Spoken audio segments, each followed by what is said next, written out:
Hello friends, आपका स्वागत है आपके अपने चैनल के ऊपर। और मैं बात आज आपके साथ कर रहा हूं कि भाई किस तरीके से बाजार आज रिएक्ट करते हुए नजर आए।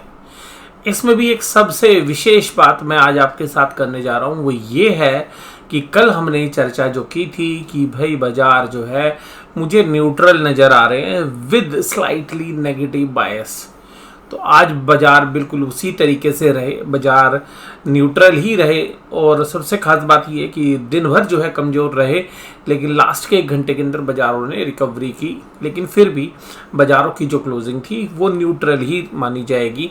और निफ्टी जो है 17,314 के ऊपर बंद हुआ, यानी कि 17,314 पर जो क्लोजिंग हुई, मात्र 17 पॉइंट्स का जो है एक फॉल देखने के लिए मिला। तो आप इसको फ्लैट ही मानेंगे।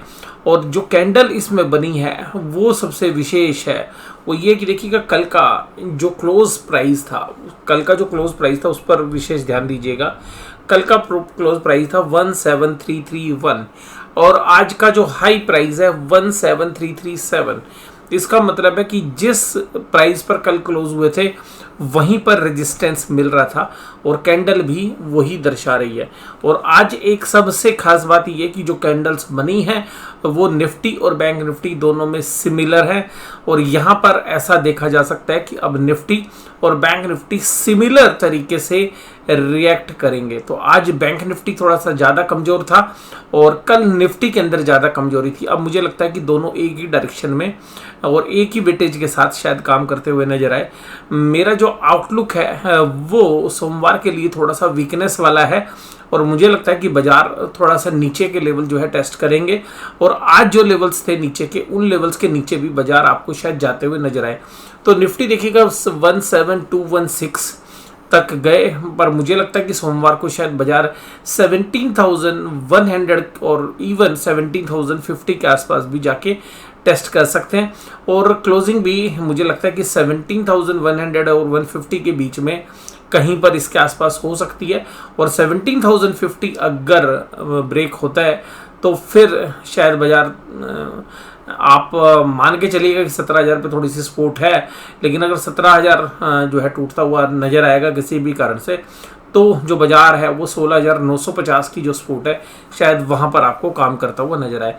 ऊपर की तरफ अगर हम देखें तो 17,400 जो है वो रेजिस्टेंट का जो है काम करेगा। लेकिन हाँ, मेरा जो व्यू है वो अभी सेल ऑन राइज है और अभी इंडेक्स के जो कंपनीज हैं उनके रिजल्ट्स भी आपको नेक्स्ट वीक से आते हुए नजर आएंगे। तो यहाँ पर एक वोलेटिलिटी जो है उस वजह से भी देखने के लिए मिलेगी और टीसीएस के रिजल्ट पर जो है विशेष नज़र रहेगी। और आज की जो कमजोरी थी वो टीसीएस में ही थी। Bajaj finance, SBI, HDFC bank बाकी कमजोर शेयर्स थे। रिलायंस ने देखिएगा बाजी संभाल रखी थी। टाइटन ने जो सेल्स के जो डेटा दिए हैं वो सेल्स के अंदर एक जबरदस्त ग्रोथ जो है उन्होंने बताई है इस क्वार्टर के अंदर है। और उसके अलावा देखिएगा एचडीएफसी, लार्सन और मारुति सुजुकी ये भी सब तेजी के अंदर थे। अगर हम एडवांस डिक्लाइन की बात करें तो बाजार जो है आज मिड में थे, यानी कि एडवांस डिक्लाइन बराबरी के आसपास थे, लेकिन एडवांस स्लाइटली जो है हायर साइड पे थे। और Titan, Power Grid, IndusInd Bank, ONGC और ग्रासिम ये सब मजबूती में थे। Tata Consumer, Coal India, Bharat Petroleum, Mahindra and Mahindra, SBI ये थोड़ी सी कमजोरी के साथ काम कर रहे थे। निफ्टी बैंक 39,178 के ऊपर काम करते हुए नजर आए और आज 38,807 से जो है बाउंस किया। अगर आप पीछे भी देखेंगे तो ये 38,800 बहुत ही बेहतरीन सपोर्ट है। और बाजार जब तक 38,800 को होल्ड किए हुए हैं तब तक आप कमजोरी मत समझिएगा। 38,800 अगर ब्रीच होता है तो बाजार फिर देखिएगा पहली सपोर्ट बनती है 38,500 की और दूसरी जो सपोर्ट है वो सीधा जाकर बनती है 38,150 के आसपास। तो हो सकता है कि सोमवार के दिन जो है बाजार 38,800 को भी दोबारा से टेस्ट करे और हो सकता है कि 38,500 की तरफ भी बाजार जाते हुए नजर आए। तो उसके अलावा ऊपर की तरफ अगर हम देखेंगे तो 39,500 एक रेजिस्टेंस है। बट मुझे लगता है कि बाजार जो है सेल ऑन राइज है अब, और बाजार अब रिजल्ट का जो है इंतज़ार करेंगे। और वास्तव में बैंकों के बारे में ज़्यादा तो पता चल ही गया है, लेकिन एनपीए की जो परफॉर्मेंस है वो किस तरीके से निकल कर आएगी इस क्वार्टर में, उस पर सबकी नज़र रहेगी। आज का जो पैटर्न है वो निफ्टी बैंक का भी सिमिलर है और कुछ ऐसा लगता है कि देखिएगा ये जो 38,000 की सपोर्ट है अगर आप देखेंगे इसको तो आप पाएंगे कि 38,000 जो है बहुत ही बेहतरीन सपोर्ट है।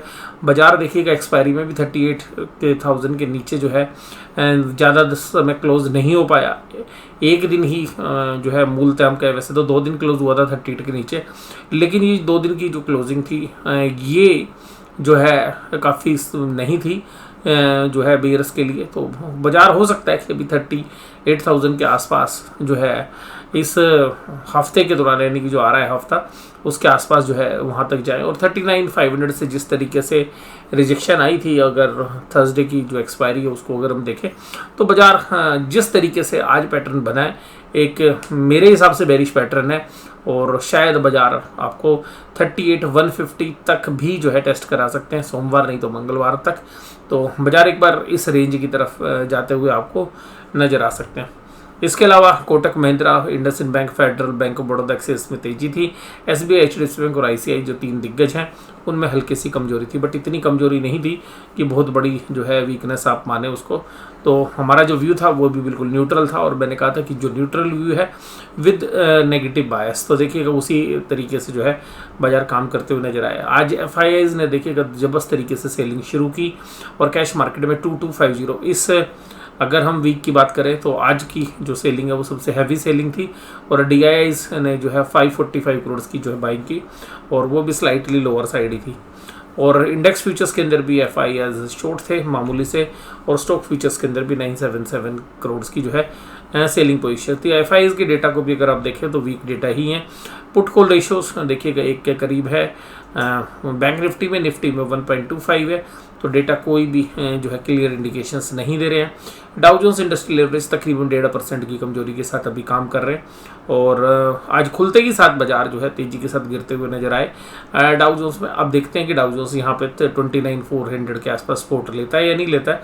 अगर 29,400 के आसपास सपोर्ट नहीं मिलती है तो फिर जो है डाउ जोन्स इंडस्ट्रियल एवरेज एक वीकनेस के दौर में जा सकता है, और जो भी 52 वीक लो है उसको दोबारा से रीटेस्ट जो है, या तो इसी आज तो क्योंकि लास्ट डे तो नेक्स्ट वीक के अंदर जो है टेस्ट कर सकता है, अगर 29,400 ब्रीच होता है तो।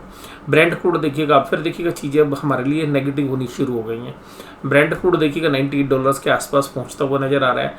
WTI क्रूड $92 पे, तो यहाँ से बड़ी सॉफ्टनेस आ रही थी जो है वर्ल्ड इकोनॉमीज में भी और एमर्जिंग मार्केट में। जैसे मैंने आपको बताया भी था कि ब्राज़ील के मार्केट भी 2 दिन पहले 5.5% की तेजी के साथ क्लोज हुए थे, और ब्राज़ील आज भी देखिएगा अभी तक जो है पॉजिटिवली काम कर रहा था अभी भी, यानी कि एमर्जिंग मार्केट में इतनी वीकनेस नहीं है जितनी यूएस और यूरोप के मार्केट में। और हमारे बाजार भी देखिएगा इसी तरीके से डीकपलिंग करते हुए नज़र आ रहे हैं। और अगर बैंक निफ्टी के निफ्टी के ऑप्शन चेन के डेटा देखें तो वो अनडिसाइसिव है। 17,300 पे पुट और कॉल की जो गहमा गहमी है वो बिल्कुल बराबरी की तरफ है। नीचे पुट राइटिंग काफ़ी अच्छी है 17,200 पर, जबकि कॉल राइटिंग थोड़ी सी वीक है 17,400 के आसपास, लेकिन 17,500 पे एक अच्छी जो है मतलब कॉल राइटिंग है। तो 17,500 एक अच्छी रेजिस्टेंस आप मान के चलिएगा। और नीचे जो सपोर्ट है निफ्टी के अंदर, अगर हम ऑप्शन चेन के डेटा में देखें तो 17,300 पे भी अच्छी पुट राइटिंग है, 200 पे भी अच्छी राइटिंग है। 17,000 के ऊपर फिर इसके बाद 36,000 कॉन्टेक्ट ऐड हुए, तो वहाँ पर थोड़ी सी राइटिंग है, लेकिन उतनी एग्रेसिव नहीं है जितनी 17,500 के ऊपर कॉल राइटिंग है। तो 17,000 शायद बाजार जो है नेक्स्ट वीक में एक बार टेस्टिंग के लिए आपको जाता हुआ नजर आए। और बैंक निफ्टी के डेटा के अंदर कुछ भी ऐसा नहीं है कि ऑप्शन चेन के डेटा आपको कुछ क्लियर इंडिकेशंस दे। तो मोर और लेस जो है बैंक निफ्टी के डेटा दोनों साइड जो है बिल्कुल बराबरी पर छूटते हुए नजर आए हैं। ये आज का जो है एनालिसिस बस यहीं तक। आज के एनालिसिस में केवल इतना ही। आपको ये एनालिसिस कैसा लगा जरूर से जरूर मुझे कमेंट बॉक्स में बताइएगा। वीडियो देखने के लिए धन्यवाद। Thank you very much.